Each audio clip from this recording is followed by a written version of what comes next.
안녕하세요. 저는 60년생 박경규입니다. 저는 오늘 제가 겪었던 일을 좀 소문내고자 썰사남의 사연을 보냅니다. 뿌린 대로 거둔다고 합디다. 제가 그걸 아주 굳게 믿고 좋은 거 뿌리려고 노력하는 사람입니다. 왜 그러냐면 뿌린 대로 거두는 경우를 몸소 느꼈거든요. 좋은 것을 뿌리면 좋은 것을 거두고 반대로 나쁜 것을 뿌리면 나쁜 것을 거두기 마련이더군요. 제가 경험한 그 자업자득의 사연을 꺼내보겠습니다. 저는 어렸을 때 꽤 괜찮은 집안 환경에서 자랐습니다. 아버지가 비단, 모시, 면 같은 원단을 판매하시는 상인이셨거든요. 그런데 시장에서 꽤 크게 장사를 하셨고, 장사도 아주 잘 되어서 저희 형제가 총 4남매였는데 다들 배불리 먹으면서 자랐습니다. 저는 그 4남매 중에서도 막내의 늦둥이 아들이었습니다. 어머니께서 첫째 형을 낳으시고 둘째, 셋째는 누나들을 낳으셨는데 저희 친할머니께서 아들 하나만 더 있으면 팔자가 달라진다고 하셔서 저를 낳으셨다고 했습니다. 어머니는 낳기 전까지도 딸이면 어쩌나 고민하셨답니다. 다행히 남자인 제가 태어났고 저는 예쁨 듬뿍 받으며 살았습니다. 첫째 형하고는 11살 차이가 났습니다. 제가 5살이고 형이 16살 때부터 형은 아버지 밑에서 일을 배웠습니다. 아버지는 항상 저랑 형을 세워두고 형한테 이렇게 말하셨습니다. 우리 장남, 네가 경규 이끌고 이 사업을 물려받아야 한다. 알았지? 예, 아버지, 알고 있습니다. 경규가 어려도 손이 야무진 걸 보니 형을 잘 도울 것 같다. 우리 장남이랑 막내가 있으면 아버지는 아무 걱정이 없어. 제가 우리 막둥이 데리고 잘 이끌게요. 걱정 마세요, 아버지. 그 당시 첫째들은 다 그렇게 의젓했습니다. 안 그러면 못 사는 시대였으니까요. 형은 16살 때부터 장남 노릇하면서 일 배우고 지금 생각해도 그런 형이 참 멋졌습니다. 저는 아무것도 모르는 철부지 꼬마아이로 자랐죠. 그러다가 제가 8살이 되었습니다. 그때 형이 19살이었는데 시장에서 소문이 자자했습니다. 일을 그렇게 잘했거든요. 그런 형 덕분에 장사가 잘 되어도 너무 잘 되었습니다. 그래서 어머니랑 누나들까지 다 장사를 도와주러 나가는 일이 많아졌습니다. 저도 몇 번 따라서 나갔었는데 가봤자 저는 하는 것도 없고 너무 심심하더라고요. 오히려 방해만 되었던 셈이었죠. 저는 가기 싫다고 뗐으니까 어머니께서 그냥 저는 옆집에 맡겨두고 나가셨습니다. 그러던 어느 날 시장에 불이 아주 크게 나는 사고가 발생했습니다. 저희 가게가 원단집이잖아요. 불에 얼마나 취약했겠습니까? 미친 듯이 빠르게 불타올랐고 저희 가족은 어떻게 되었을까요? 모두 그 자리에서 빠져나오지 못했습니다. 전 평소처럼 옆집에 맡겨져 있었고 천운으로 목숨을 구했지만 가족을 전부 다 잃고 말았습니다. 화재 사고로 사망한 사람이 한두 명이 아니었습니다. 불 다 끄고 다음 날부터 시장 한쪽에서 다 같이 상을 치르기도 했습니다. 어안이 벙벙했습니다. 이제 우리 가족을 다시 만날 수 없다니 나는 앞으로 어떻게 되는 걸까 하는 생각들로 눈물이 줄줄 흘러내렸습니다. 가족들 사진 품에 안고 시장 한켠에서 울고 있는데 누군가가 저를 불렀습니다. 경규야, 몇 번 본 적이 있는 동네 어른이었습니다. 아버지보다 조금 더 많은 연배의 어른이었는데 동네에서 부자로 아주 소문이 자자했습니다. 집안 대대로 나랏일 하는 사람들이 있었어서 엄청 잘 산다고 저희 집보다 몇 배는 더 잘 사는 집이라고 아버지께서 말씀하셨던 걸 기억하고 있었습니다. 그러면서 이런 말씀도 하셨어요. 심보는 아주 고약하니 절대 엮이면 안 된다고요. 그런데 그렇게 고약하다는 어른이 저를 아주 부드러운 목소리로 불렀습니다. 아이고, 우리 경규 어쩌나. 친척들은 왔고? 저희 집은 친척이라는 게 없습니다. 부모님이 저 밑에 지방 분들이셨는데 어릴 때 형제들 다 죽고 두 분 다 외동이셨거든요. 결혼 후 곧장 상경했고 조부모님도 다 돌아가셔서 안 계셨었죠. 제가 고개를 저으니까 그 부자 영감님이 혀를 끌끌 찼습니다. 가자, 우리 경규. 나 따라가자. 영감님 따라요? 그래. 아니면 여기 길바닥서 누워 자고 할 거냐? 그지 마냥? 얼른 가서 뜨신 물로 씻고 밥도 먹자꾸나. 예, 영감님. 저는 그렇게 영감님을 따라가게 되었습니다. 만약 제가 시간을 돌릴 수 있다면 그때로 돌아가고 싶습니다. 돌아가서 제 다리를 분질러서라도 못 가게 막고 싶은 마음입니다. 영감님은 정말 저를 따뜻한 물에 목욕을 할 수 있게 해주었고 맛있는 밥도 주었습니다. 집은 무슨 대궐만큼이나 컸습니다. 영감님은 정말 돈이 많은 사람이구나 생각했습니다. 집에 사람도 굉장히 많았습니다. 처음에는 다 가족들인가 생각했는데 일하는 사람들도 있더라고요. 여자도 있고 남자도 있었습니다. 경규, 너 갈 데가 없겠구나. 그렇지? 예. 그럼 너 여기서 살래? 네? 정말요? 아유, 정말이다 마다. 여기서 잠도 자도 되고 밥도 먹어도 되니까 나랑 같이 살자꾸나. 혼란스러웠습니다. 아버지 말에 의하면 신보가 고약한 사람인데 전혀 그래 보이지가 않았거든요. 아버지가 절대 엮이면 안 된다고 하셨었는데 어떡하나 고민을 하다가 제가 거기 아니면 더 이상 갈 곳이 없겠다는 생각에 고개를 끄덕였습니다. 어린 마음에 이렇게 좋은 집에서 사는 거라면 너무 감사한 일이 아닐까 싶기도 했고요. 영감님은 입꼬리를 올리며 씩 웃었습니다. 그날부터 저는 그 집에서 살게 되었습니다. 그날부터 저는 그 집의 종으로 살게 되었습니다. 그 달콤한 말에 저는 홀랑 넘어가 버린 것이었습니다.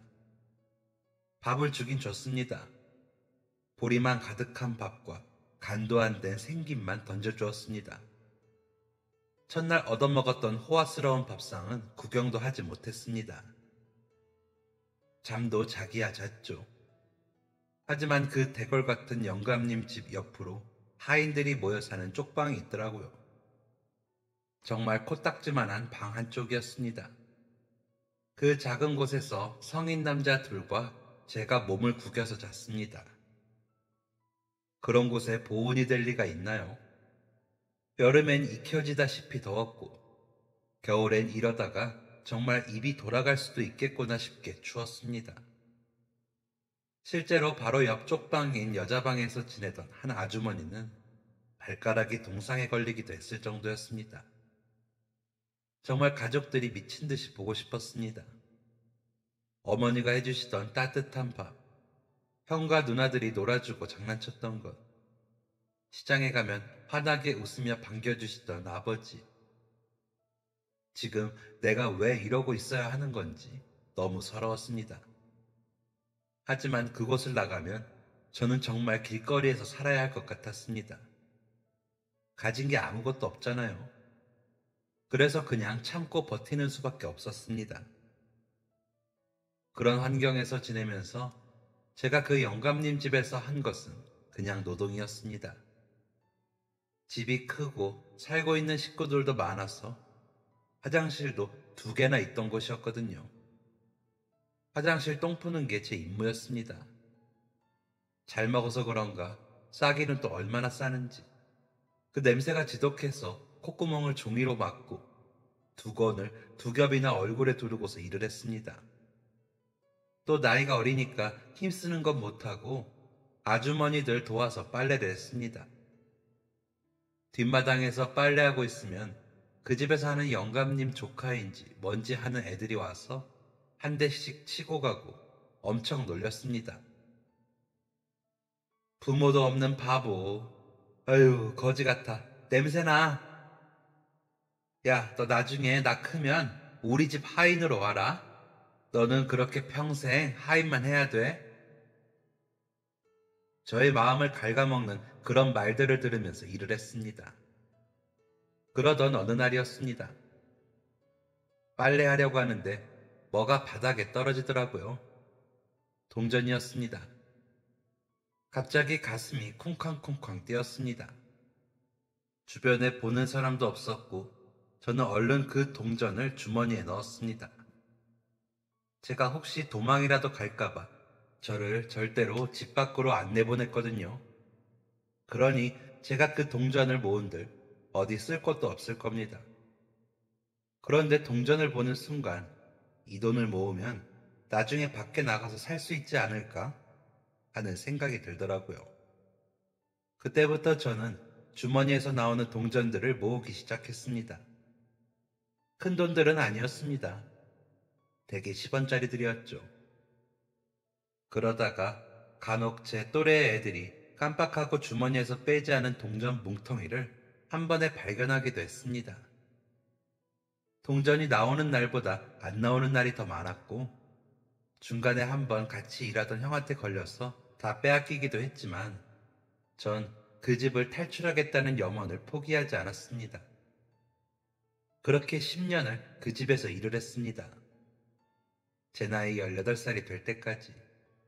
그 집에서 꾸준히 일하고 빨래하고 청소하고 집 나르고 시중 들며 자그마치 10년이라는 시간을 일을 했습니다.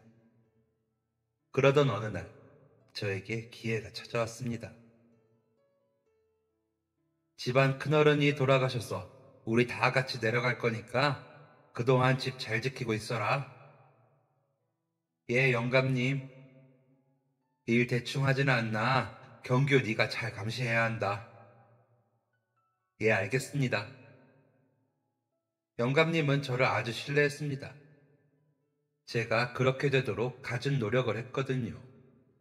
말하지 않아도 구두를 닦아두고 기침소리라도 들리면 얼른 뛰어가서 뜨신 물을 대접하고 밤 늦게까지 일하고 그랬거든요. 그 모든 행동이 다 저를 신뢰하도록 만들기 위해 했던 행동이었습니다. 그럼 의심을 안 할 테니까요. 제가 설마 도망가리라 의심이나 했겠습니까? 영감님은 저보고 다른 하인들 감시를 잘 하라며 일러두고 나갔습니다. 그렇게 그 집에는 저희 하인들만 남게 되었습니다. 총 6명의 하인들이 있었습니다. 저는 그 사람들을 다 모아두고 말을 했죠. 저는 이제 이 집 나갈랍니다. 그러니까 여기 남을 사람은 남고 떠날 사람은 떠나세요. 제가 이런 마음을 품고 있었다는 것을 하인들조차도 전혀 모르고 있었거든요. 적잖이 놀란 눈치였습니다. 어디로 갈 건데? 저도 모르죠. 밖에 안 나가본 지가 오래돼서 어디를 가야 할지 솔직히 잘 모르겠습니다. 그런데 어디를 가든지 여기보다는 낫지 않겠어요? 그야 그렇긴 하겠다만 우리 떠나면서 어디로 갈지 말하지 맙시다. 혹여나 잡혔을 때 다른 사람까지 잡히면 안 되잖아요. 그러니 다신 보지 맙시다. 우리 각자 잘 살아요. 무소식이 희소식이겠거니 하고 제 말에 다른 하인들이 천천히 고개를 끄덕였습니다. 그리고 그날 새벽 6명의 하인이 전부 다 짐을 챙겼습니다. 그 누구도 그런 고약한 심보를 가진 영감님의 집에 있기 싫었을 겁니다. 아버지가 말하셨듯 더 이상 엮이지 않기 위해서 우리는 짐을 쌌습니다. 그리고 조용한 새벽, 길에 아무도 없는 시간을 틈타서 우리는 그 집을 빠져나왔습니다. 그리고 뒤도 돌아보지 않고 뿔뿔이 흩어졌습니다. 저는 곧장 기차역으로 갔습니다. 기차역까지 정말 잠깐도 안 멈추고 달리고 또 달렸습니다. 해가 막 뜨기 시작한 기차역은 한적했습니다.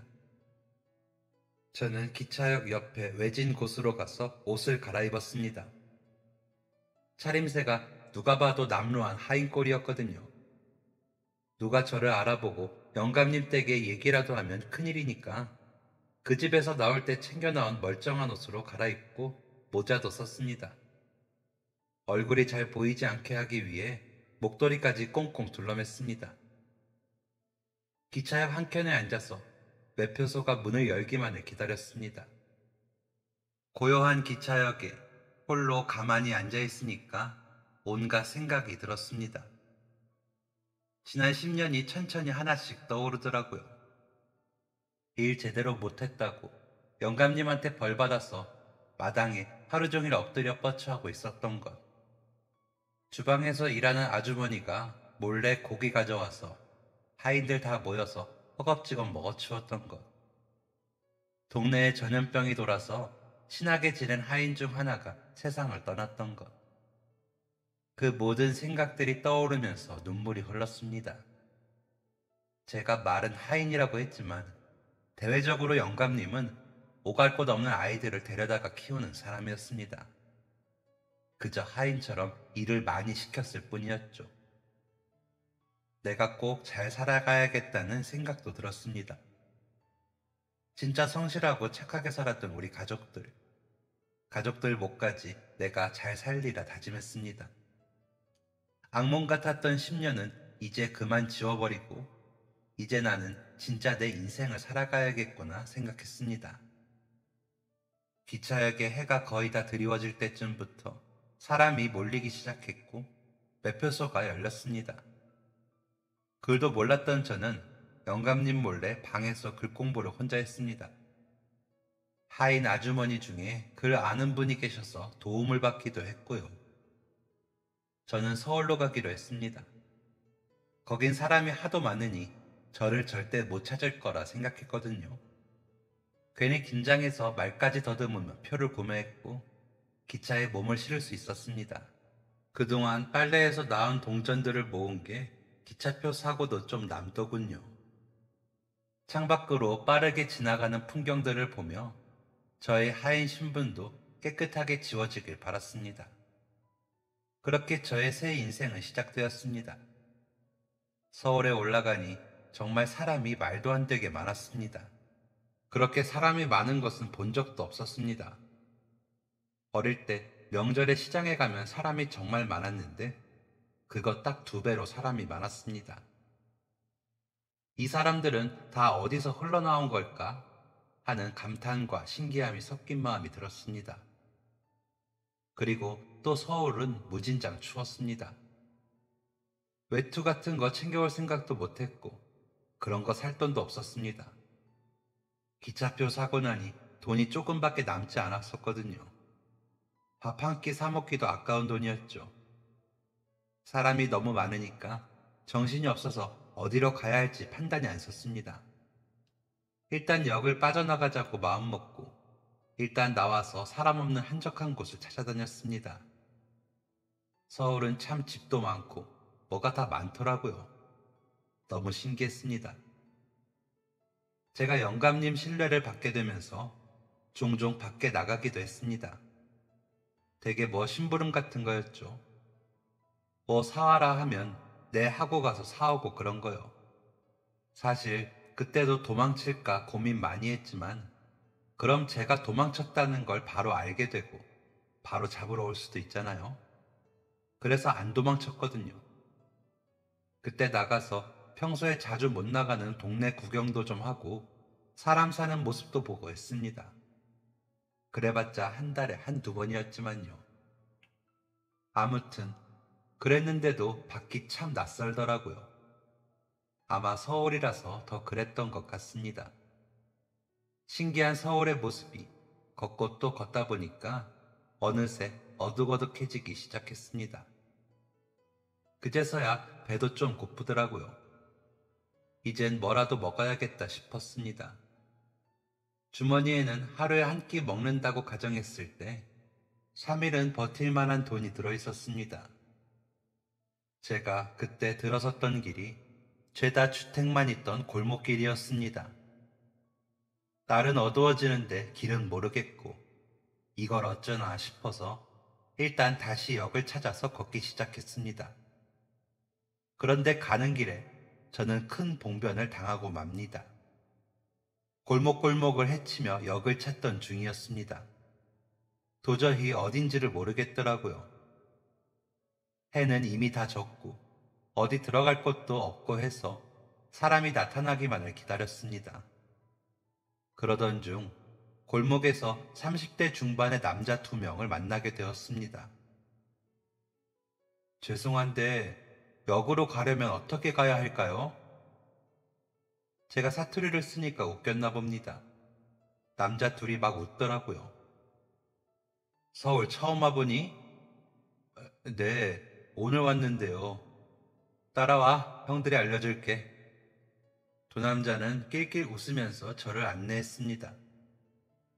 서울 사람들은 원래 저렇게 기분 나쁘게 웃나? 생각하면서 그 뒤를 쫓았죠. 그런데 그 두 사람이 저를 안내한 곳은 역이 아닌 막다른 골목길이었습니다. 제가 거기서 무슨 일을 당했겠나요? 말 안 해도 아시겠죠. 정말 땡전 한 푼 남기지 않고 모든 것을 다 가져갔고 저는 그 골목길에서 기절을 하게 되었습니다. 서울 오자마자 자유를 찾자마자 험한 꼴을 당하게 된 저. 정말 운도 지지리도 없고 이 정도면 살지 말라고 하늘에서 막는 게 아닌가 싶고 그랬죠. 그런데 그런 제게도 남은 동아줄이 있었나 봅니다. 욱신거리는 몸을 웅크리며 슬그머니 눈을 떠보니까 제가 무슨 터널 같은 곳에 있는 게 아니겠어요? 천천히 몸을 일으켜서 보니까 사람만 다니는 굴다리 안에 제가 눕혀져 있었습니다. 어느새 해는 떠 있었고 굴다리 입구 쪽으로 푸릇한 새벽 공기가 들어왔습니다. 제가 바깥을 천천히 올려다보고 있으니까 갑자기 누군가 옆에서 말을 걸었습니다. 깼네? 인기척이 전혀 없었던지라 저는 깜짝 놀랐습니다. 옆을 돌아보니 제 아버지 뻘 정도 되어 보이는 한 남자가 있었습니다. 그런데 차림새가 좀 이상하더라고요. 체형에도 안 맞는 듯한 옷을 여러 벌 껴입었는데 옷이 상당히 낡아 있었고 거뭇거뭇한 피부색과 큼지막하고 낡아서 여기저기 구멍난 가방을 메고 있었습니다. 노숙자였던 겁니다. 노숙자 아저씨는 탁한 눈으로 저를 가만히 쳐다봤습니다. 저 혹시 저를 여기로 데려와 주셨나요? 노숙자 아저씨가 고개를 끄덕였습니다. 왜요? 질문이 참 이상한데 쓰러져 있는 사람이니까 데려왔지. 거기 있으면 죽어. 거긴 춥거든. 여기가 따뜻해. 터널이라 바람도 안 불고 눈도 안 맞고. 아, 네. 감사합니다. 구해주셔서. 노숙자 아저씨는 다시 고개를 돌려 멍하니 앞만 봤습니다. 저도 자세를 고쳐서 아저씨 옆에 앉았습니다. 거울이 없어서 보지는 못했지만 얼굴을 만져보니 손이 스칠 때마다 욱신거렸습니다. 분명 멍이 많이 들었다는 것을 알 수 있었습니다. 손 여기저기에도 상처가 나 있었고 바지 무릎은 찢어지고 흙먼지가 가득했습니다. 갑자기 너무 서럽더라고요. 왜 내가 이런 봉변을 당해야 하는 건지, 그 사람들은 왜 하필 나한테 그런 건지, 왜 나여야만 했는지. 눈물이 흘렀습니다. 무릎에 얼굴을 쳐박고 엉엉 눈물을 흘렸습니다. 제가 우는 동안 노숙자 아저씨는 미동도 없이 가만히 앉아 있었습니다. 저는 한참 울다가 겨우 진정을 하고 고개를 들었고 아저씨 옆에 나란히 앉아 있기만 했습니다. 벌써 출근 시간이 되었는지 사람들이 터널 안을 오갔습니다. 저 사람들은 다 집이 있고 직장이 있겠구나. 나는 어디로 가야 하지? 생각에 잠겼죠. 그런데 옆에 있던 노숙자 아저씨가 드디어 움직이기 시작했습니다. 커다란 가방을 열더니 김밥 한 줄을 꺼내더라고요. 그리고는 우적우적 맛있게 김밥을 먹었습니다. 순간 침이 꼴딱 넘어가면서 배에서 꼬르륵 소리가 들렸습니다. 공복으로 지낸 지 24시간이 훨씬 지났을 때였습니다. 너무 배고파서 김밥 하나만 먹으면 좋겠다 생각하면서 멍하니 아저씨의 김밥만 쳐다봤죠. 그러니까 아저씨가 자세를 살짝 돌리더니 이렇게 말했습니다. 이건 안 돼. 네. 3일 넘었어. 너 배탈 나. 네? 김밥이 3일이 넘었다고요? 그런데 아저씨는 왜 드세요? 그건 내 마음이지. 어쩐지 밥알이 엄청 딱딱해 보인다 했습니다. 아무리 겨울이라지만 저러다 정말 배탈이 심하게 날 텐데 하고 생각하고 있었죠. 그때 아저씨가 다시 입을 열었습니다. 몇 살? 고등학생? 18살이요. 학교는 안 다니고. 18살, 18살. 나도 18살이었던 때가 있었지. 네. 갈 데가 없냐? 네. 제 대답에 아저씨는 대꾸를 하지 않고 마지막까지 김밥을 다 먹었습니다. 그리고는 잠시 동안 다시 멍하니 있더니 이번엔 입고 있는 옷 중 가장 안쪽 옷을 뒤적거렸습니다. 그러면서 저를 쳐다보지도 않고 뭔가를 내밀었죠. 너 이거 가지고 가. 이 동네는 별로야. 다른 동네로 가. 버스 타, 버스. 네? 아저씨가 건넨 건 돈이었습니다. 자그마치 1,000원짜리 한 장이었습니다. 그 당시 1,000원이면 밥 두 끼는 먹을 수 있는 돈이었거든요. 저는 깜짝 놀라서 아저씨를 바라봤습니다. 이걸 저한테 왜 주세요? 아저씨 돈이잖아요. 아저씨가 쓰셔야죠. 나도 18살일 때가 있었어. 그래도 난 그때 부모님도 있고 집도 있었는데 너는 없잖아. 나보다 불쌍한 사람한테 주는 거니까 가져가. 얼른 가, 마음 바뀌기 전에. 다시 한번 눈물이 핑 돌았습니다. 이 돈을 정말 받는 게 맞는 건지 고민하는데 아저씨가 얼른 가라고 손짓을 하더라고요. 그래, 이건 나의 마지막 기회다 생각하고 터널을 빠져나왔습니다. 아저씨가 말한 대로 버스를 탔습니다. 어디로 가는 버스인지, 어떤 버스인지 모르겠고 그냥 사람들이 제일 많이 타는 버스를 탔습니다. 그리고 그냥 제일 많이 내리는 곳에서 내렸습니다. 사람이 더 많으면 험한 꼴 또 안 당하겠지 싶어서요. 근데 그때가 출근 시간이라 그런지 내린 곳에 죄다 회사만 있더라고요. 너무 배가 고픈데 그 시간에 열려있는 식당이 없어서 한참을 돌아다니던 중 저는 한 국수집을 발견하게 되었습니다. 문을 연 건지 아닌지는 모르겠지만 보일러 틀면 연기 나오는 통 있잖아요. 거기서 연기가 폴폴 나오는 걸 보고 그냥 무작정 들어갔습니다. 문을 열자 한 중년의 남자 사장님이 놀라서 문 쪽을 바라보시더군요. 아, 아직 장사 안 하시나요? 그게... 사장님은 시계와 저를 번갈아 가며 보시더니 들어와 앉으라고 했습니다. 저는 냉큼 의자에 앉았고 가게 안에는 맛있는 멸치 국물 냄새가 가득했습니다. 배에선 천둥이라도 치는 것처럼 괴상한 소리가 나왔고, 그럴수록 사장님의 손놀림은 빨라졌습니다. 곧 뜨거운 국수가 한가득 나왔고, 저는 허겁지겁 국수를 먹기 시작했습니다. 국물은 감칠맛이 뛰어났고, 면도 아주 탱글탱글하니 잘 삶아져 있었습니다. 올려진 고명들도 모두 정갈하고 양껏 올라가 있었습니다. 반찬으로 나온 김치까지 훌륭한 한 끼 식사였습니다.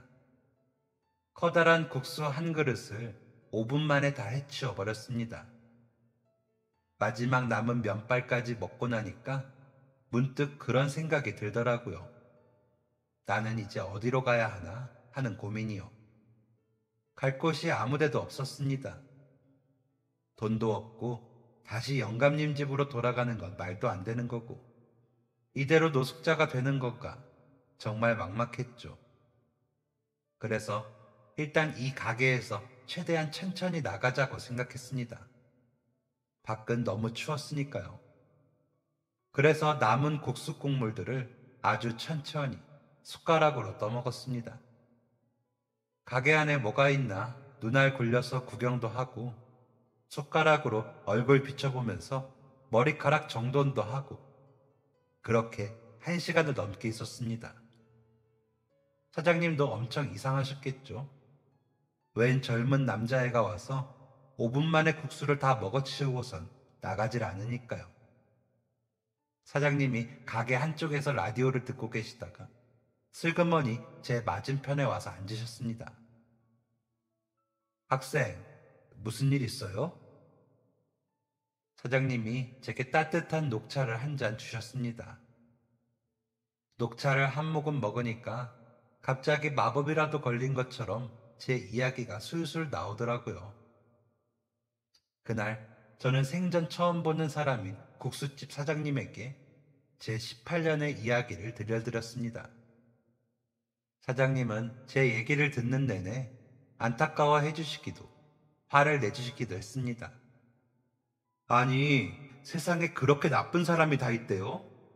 잘 나왔네, 잘 나왔어. 고생 많았어요. 그런 사람은 언젠간 천벌 받을 거예요. 아휴, 어린애를 데려다가. 그래서 지금 갈 곳이 없는 거네요? 네, 맞아요. 그럼 괜찮으면 여기서 지낼래요? 네? 가게 안에 쪽방이 있어요. 괜찮으면 거기서 지내요. 이래 보여도 꽤 따뜻해요. 밖이 엄동설한인데 밖에 있다가 큰일 나요. 저, 정말인가요? 정말요? 정말 제가 여기서 지내도 되나요? 예, 학생 안타까워서 그런 거니 마음 쓰지 말고 편히 있어요. 감사합니다. 정말 감사합니다. 아직 제게 희망이 남아있다는 것을 느끼게 된 순간이었습니다. 가게 안에 있는 쪽방은 꽤 따뜻했습니다. 영감님 집에서 지냈을 때와 비교하면 지상 낙원이 따로 없었죠. 따뜻하고 두툼한 이불을 덮고 사장님이 차려주시는 밥을 먹고 챙겨주시는 옷을 입으면서 지냈습니다. 그렇게 과분한 대접을 받고 있자니 가만히 있으면 안 될 것 같았습니다. 뭐라도 해야겠다 싶어서 식당 일을 돕기 시작했습니다. 청소도 하고 설거지도 하고 뭐 망가진 거 있으면 고치고 하면서 일을 했습니다. 사장님이 그냥 쉬라고 하셨지만 그게 더 마음이 불편해서 계속 도와드렸죠. 그러니까 나중에는 이렇게 말씀하시더라고요. 그럼 우리 가게에서 정식으로 일할래요? 우리 집사람이 관절이 안 좋아서 이제 가게 일을 못 도와줄 것 같아서 사람이 필요하거든요. 여기서 먹고 자면서 일해주면 나는 너무 고마울 것 같아요. 정말요? 그럼 저야 감사하죠. 진짜 감사합니다. 열심히 일하겠습니다. 그때부터 제 생애 처음으로 돈이라는 걸 벌게 되었습니다. 꿈만 같았습니다. 영감님 집에 있을 땐 돈 안 받고 일하는 게 너무 당연했거든요. 잡혀서 일하는 주제에 돈이라니 가당키나 했겠어요. 먹여주고 재워주는 것으로 만족해야 했죠. 그곳을 나가면 오갈 곳 없는 신세였으니까요. 그렇게 정당한 노동의 대가인 첫 월급을 받던 날, 그날의 기분을 잊을 수가 없었습니다. 감격스러워서 눈물이 펑펑 나더라고요. 그런데 그 돈을 손에 쥐는 순간 생각나는 사람이 있었습니다. 바로 제가 서울에 올라와서 안 좋은 일을 당했을 때 저를 구해준 노숙자 아저씨였죠. 저는 월급으로 김밥 2줄을 사서 아저씨를 찾으러 갔습니다. 아저씨와 멍하니 앉아있던 그 굴다리로 향했죠. 한 1시간가량을 그 굴다리에 있었는데 아저씨 모습은 보이지가 않았습니다. 다른 곳으로 가셨나 싶어서 그냥 돌아왔습니다. 그리고 또 그 다음 월급날에도 갔습니다. 이번에도 역시 안 계시더라고요. 혹시나 싶어서 제가 기차 타고 왔던 역까지 가면서 찾아봤지만 보이지 않았습니다. 아무래도 다른 곳으로 가신 것 같았고 아쉬웠지만 저는 돌아왔습니다. 그렇게 또 6개월쯤이 흘렀습니다. 그런데 사람 인연이라는 게 그렇게 쉬운 게 아니더라고요. 참 희한합니다. 제가 어느 날 장사 마감하면서 쓰레기를 버리러 나갔는데 익숙한 얼굴이 보이더라고요.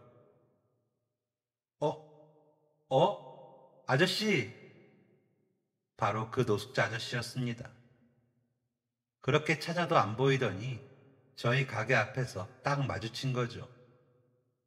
아저씨는 여전히 비슷한 차림새에 같은 가방을 메고 특유의 무뚝뚝한 얼굴이셨습니다. 그때 아저씨도 저를 알아보더라고요. 요즘 어디서 지내세요? 전에 거기 갔었는데 안 계시더라고요. 이제 안 추워서 터널 답답해. 그냥 공원에 있지. 아저씨, 괜찮으면 제가 밥 한 끼 대접해도 될까요? 전에 감사했던 것도 있고, 또 제가 아저씨 덕에 이렇게 일까지 하게 되었거든요. 고개를 끄덕이는 아저씨를 모시고 근처의 고깃집을 향했습니다. 아마 그때가 제가 돈 벌고 처음으로 큰 돈을 썼던 날이었습니다. 그동안은 그렇게 뭘 사 먹었던 적이 없었거든요. 돈 써봐야 생필품 사는 정도였으니까요. 아저씨는 고기를 3~4점씩 입에 넣었습니다. 혼자서 고기를 3인분을 먹고서야 아저씨는 입을 열었습니다. 너는 뭐 하면서 지내? 노숙자는 아닌 것 같고. 저는 아저씨에게 국수집에서 일하게 된 사연을 들려주었습니다. 그러면서 감사의 인사도 드렸고요. 아저씨가 고개를 끄덕이시더라고요. 아저씨, 그런데 저 아저씨 얘기도 궁금한데 들려주실 수 있어요? 아저씨는 젓가락을 내려놓으셨습니다.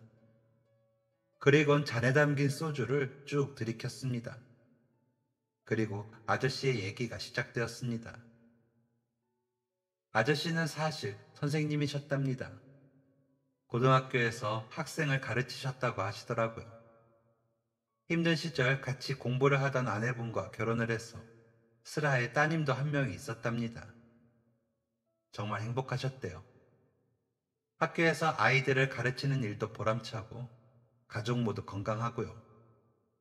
그런데 무슨 일인지 갑자기 아저씨에게 시련이 닥치기 시작했답니다.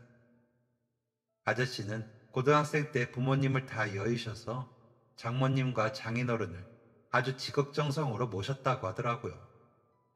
부모님이라고 생각하며 모셨답니다. 그런데 갑자기 장모님 장인어른 댁에 강도가 들어서 2분 다 돌아가셨대요. 그때부터 아내분의 건강이 안 좋아졌답니다. 충격을 받아서 그런 줄 알고 아저씨는 더 좋은 보양식을 만들고 보약도 지어가며 아내분을 돌보셨다더라고요. 그런데 문제는 그게 아니었나 봅니다. 어느 날 아내분이 각혈을 하며 쓰러지셨고 병원에 가서 검사를 해보니 폐암 말기였다더군요. 손 쓸 틈도 없이 한 달 뒤에 아내분이 돌아가셨답니다. 아저씨도 따님도 충격이 상당했대요. 고등학생이었던 따님은 그날부터 입을 꼭 닫았답니다. 그리고 어느 날 갑자기 사라졌대요. 찾지 말라는 쪽지와 함께요. 아저씨는 학교도 그만두고 사방팔방으로 따님을 찾으러 다녔다더라고요. 경찰에 신고도 하고 자그마한 흔적이라도 보이면 미친 듯이 쫓고 친구들도 맨날 찾아가서 물어보고 하지만 결국 따님은 찾을 수 없었고 아저씨도 그렇게 망가지면서 이곳까지 흘러왔다고 하더라고요. 듣는 내내 마음이 너무 아팠습니다. 행복한 순간을, 가족들을 모두 잃게 된 그 슬픔을 누구보다도 잘 알고 있었으니까요.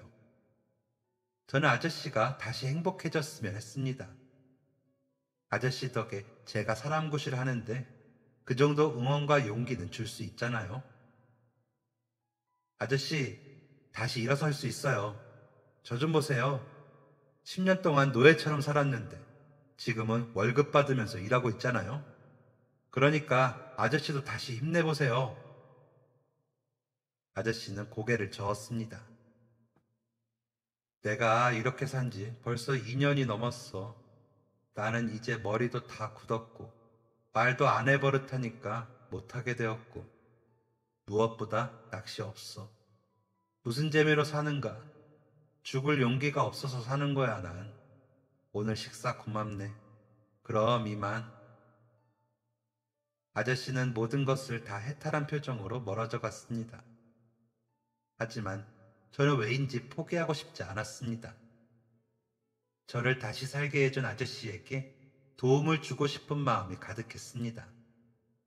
그래서 저는 그날부터 정말 끈질기도록 아저씨를 쫓아다녔습니다. 아저씨가 그날 고기 먹으면서 알려주셨거든요. 근처 공원에서 지내신다고요. 저는 아저씨에게 김밥이나 빵 같은 것을 사다 드리면서 다시 잘 살아보자고 얘기했습니다. 아저씨, 할 수 있다니까요. 아저씨가 범죄를 저지른 것도 아니고 빚이 많아서 누군가한테 쫓기는 것도 아니고 다시 할 수 있는 일이 있잖아요. 아저씨, 이런 곳에 계실 분이 아니에요. 아저씨는 갈 때마다 여전히 무뚝뚝한 표정으로 제게 눈길조차 안 주셨습니다. 저는 끝까지 포기하지 않았죠. 아저씨, 제가 할게요. 뭐를? 아저씨 가족이요. 제가 할게요. 뭐? 제가 아저씨 아들도 하고 조카도 하고 형제도 할게요. 그러니까 아저씨 저를 봐서라도 다시 일어나세요. 다시 예전처럼 행복해질 수 있어요. 그렇게 한 두어 달쯤을 맨날 아저씨를 찾아갔습니다. 처음엔 미동도 없던 아저씨가 어느 순간부터는 저를 쳐다봐주기 시작했고 경청하기 시작했고 마음도 움직이기 시작했습니다. 그리고 제 끈질김이 통했는지 아저씨는 다시 살아보기로 하셨습니다. 이렇게 사는 것도 지겹고 그냥 사람답게 그렇게나 살아보지 뭐. 가족도 생겼고. 저는 그동안 일하면서 모았던 돈 중 일부를 아저씨에게 드렸습니다. 아저씨가 한사코 안 받는다고 하시다가 그 꼴이면 어디서도 안 써줄 거라고 하니까 결국 제가 드리는 돈을 받으셨습니다. 나중에 꼭 갚는다는 말과 함께요. 그리고 정말 얼마 안 되어서 돈을 다 갚으셨죠. 그렇게 다시 살게 된 아저씨는 다시 교직 생활은 하지 않으시고 학교 경비 일을 하게 되셨습니다. 다시 애들은 못 가르치겠더라고. 머리도 너무 굳었고 무엇보다도 자꾸 딸 생각이 나서. 아저씨는 다시 일을 하려니 좀 힘들지만 그래도 노숙자 생활보다는 낫다고 하셨습니다. 오래되어 딱딱한 김밥을 먹지 않아도 된다면서 호탕하게 웃으셨죠. 정말 뿌듯하더라고요. 제가 누군가의 인생을 바꾸게 된 거잖아요. 그게 제 인생을 바꿔준 사람이었고요. 저는 다시 열심히 살게 된 아저씨를 보면서 나도 더 잘 살아야겠다 다짐했습니다. 제가 아저씨의 가족이 되기로 한 이상 서로 좋은 영향을 주는 사람이 되는 게 맞다고 생각했거든요. 그래서 가게에서 정말 발빠르게 움직이면서 일을 했습니다. 그런데 그해 가을에 저랑 사장님이랑 같이 신메뉴를 선보였었거든요. 가게에 원래 국수랑 비빔밥만 팔고 있어서 직장인들 점심 장사가 전부였는데 밤에 술 장사를 해야 돈을 벌 것 같아서 제가 아저씨랑 같이 메뉴 개발해서 안주 될 만한 거 두어 개 추가해서 술까지 팔게 되었죠. 처음엔 여기 술이 있는지도 모르고 오는 사람이 대부분이라 반응이 미미하다가 저희 가게 점심 단골분들이 저녁에 술 드시러 몇 번 와주시면서 입소문이 났고 진짜 매일같이 밤에 가게가 만석이었습니다. 사장님과 저 두 명으로 감당하기에 택도 없어서 아르바이트생도 한 명 쓰고 했죠. 정말 신기하더라고요. 어떻게 해야 돈을 버는 건지 알 것 같았습니다. 그렇게 그 국수집에서만 4년을 일했습니다. 국수집이 점점 성장하면서 저는 생각했죠. 이 장사를 더 키워서 돈을 더 불려야겠다고요. 사장님, 우리 분점 내면 어떨까요? 사장님은 고민을 많이 하셨습니다. 뭔가를 새로 도전하기에 사장님은 나이도 적지 않으셨고 분점을 낸들 잘 될 거라는 보장도 없었고 솔직히 모험이었습니다. 그래서 저는 망설이는 사장님에게 제가 4년 동안 일하면서 모은 돈을 보여드렸습니다. 이거 전부 투자할게요, 사장님. 제가 분점 맡을게요. 사업의 사자도 모르고 사회생활도 부족한 어린 저였지만 왜인지 이건 될 것 같다는 확신이 있었습니다. 사장님은 한 달을 고민하시다가 제 뜻과 함께 하기로 하셨습니다. 본점의 건너편에 그리 멀지 떨어지지 않은 곳에 가게를 얻었습니다. 본점과 비슷한 크기의 작은 가게였지만 이건 분명 잘 될 거라는 확신을 가지고 장사에 임했습니다. 그리고 저의 예상은 적중했습니다. 사실 저희 가게가 있던 곳이 바로 여의도였거든요. 회사원이 없을래야 없을 수 없는 정말 놀라울 정도로 매일 회식을 하는 증권가 사람들이 가득한 곳이었죠. 정말 발바닥에 불이 나도록 뛰어다니면서 사장님과 저는 진짜 큰 돈을 벌게 되었습니다. 저는 국수집 쪽방 생활을 졸업하고 가게 근처에 월세방에 들어가서 살게 되었고 조금 더 지난 후에는 전셋집을 얻어서 살게 되었죠. 어떻게 인생이 이렇게까지 바뀔 수 있는지 놀라울 따름이었습니다. 노예 생활 10년 했던 사람이 여의도에 가게를 운영하고 있다면 누가 믿겠습니까? 저는 이 모든 게 사장님과 노숙자 아저씨 덕이라고 생각하면서 살았습니다. 사장님과는 같은 가게를 운영하니까 안 볼래야 안 볼 수가 없었고 노숙자 아저씨는 아무리 바빠도 달에 한 번은 만나려고 노력했습니다. 그런데 노숙자 아저씨에게 영화 같은 일이 일어났습니다. 바로 그토록 기다리던 아저씨의 따님을 찾게 된 것이었습니다. 아저씨가 경비로 일하게 된 학교가 아저씨가 노숙자 생활하기 전에 일하셨던 고등학교였거든요. 대낮에 어떤 젊은 여자가 오더니 교무실이 어디냐고 찾더래요. 그런데 그게 아저씨의 따님이었던 거죠. 따님도 아저씨를 다시 찾으려고 학교에 찾아갔던 거였습니다. 그렇게 두 사람은 헤어진 지 거의 5년 만에 재회를 하게 되었습니다. 따님은 집을 떠난 후 극심한 우울증에 시달리면서 방황하다가 좋은 인연들을 만나서 미용사가 되었다더라고요. 아저씨와 재회 후 두 사람은 다시 같이 지내면서 행복하게 살게 되었습니다. 아저씨는 삶의 낙을 찾았다고 밝게 웃으셨죠.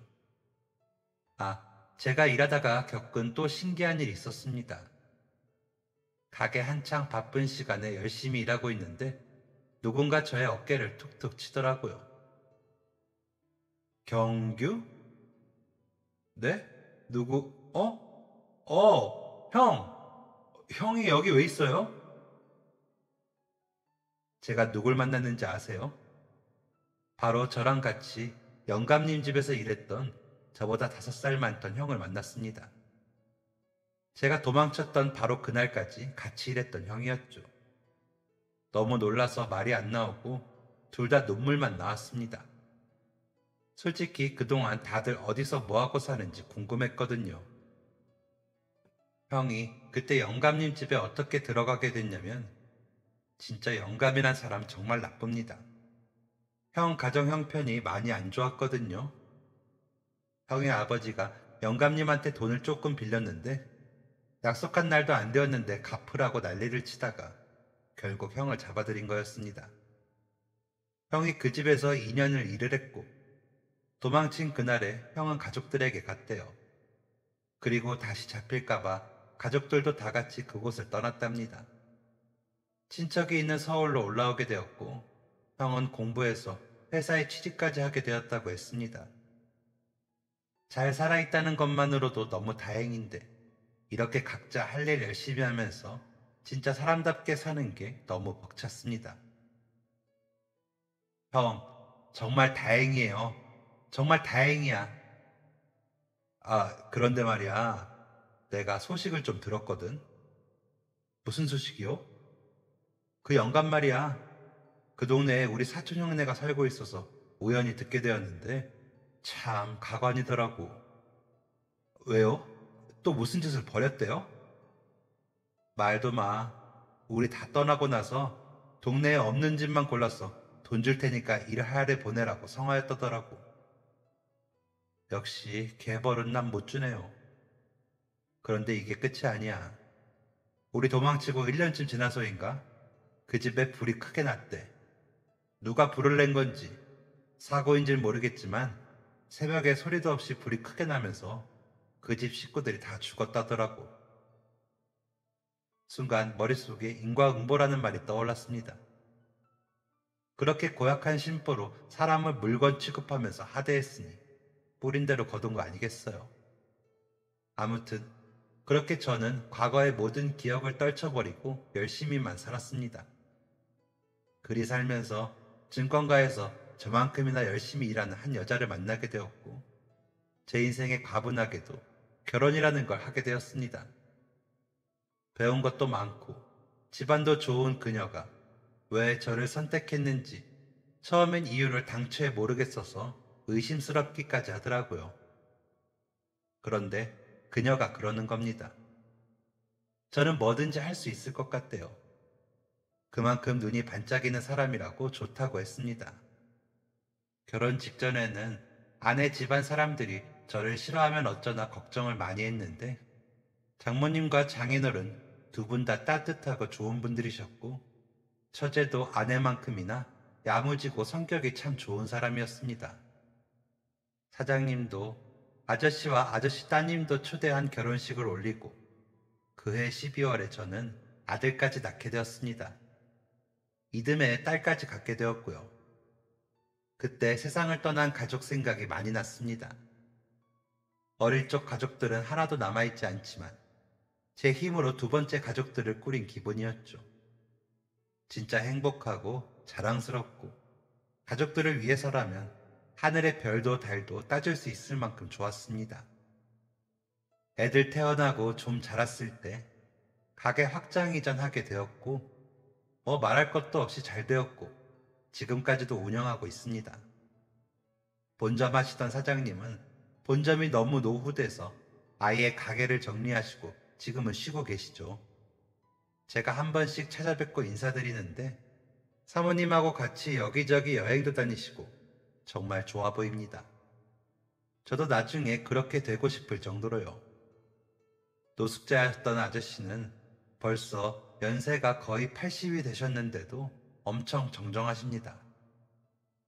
이제 경비 일을 그만두셨는데 따님이 미용실 원장으로 있으면서 돈을 많이 번다고 하시더라고요. 따님이 노후를 책임져주고 있다면서 아저씨는 더할 나위 없이 행복하다고 하십니다. 귀가 잘 안 들리시는 것 같아서 보청기 맞춰드렸는데 요즘엔 제 목소리가 너무 크다고 하시네요. 살다 보면 정말 별의별 일이 다 있다고 하지만 제 인생 참 별납니다. 그쵸? 다 죽기 살기로 발버둥 치는 인생인데도 누구한테나 동화줄은 남아있는 것 같습니다. 그 줄은 정말 간절한 순간에 나타나는 것 같고요. 제 사연 보시는 분들도 분명 그러할 테니 끝까지 포기하지 말고 사시면 좋겠습니다. 저는 앞으로도 계속 눈 반짝이면서 살 겁니다. 우리 가족들이 못 살고 간 인생 누구보다도 열심히 아주 적극적으로 살다 갈 겁니다. 그럼 모두 건강하시고 긴 글 들어주셔서 감사합니다. 좋은 날 보내세요. 지금까지 사연 들어주셔서 감사합니다. 사연이 재밌으셨다면 구독과 좋아요를 눌러주세요. 감사합니다. 안녕히 계세요.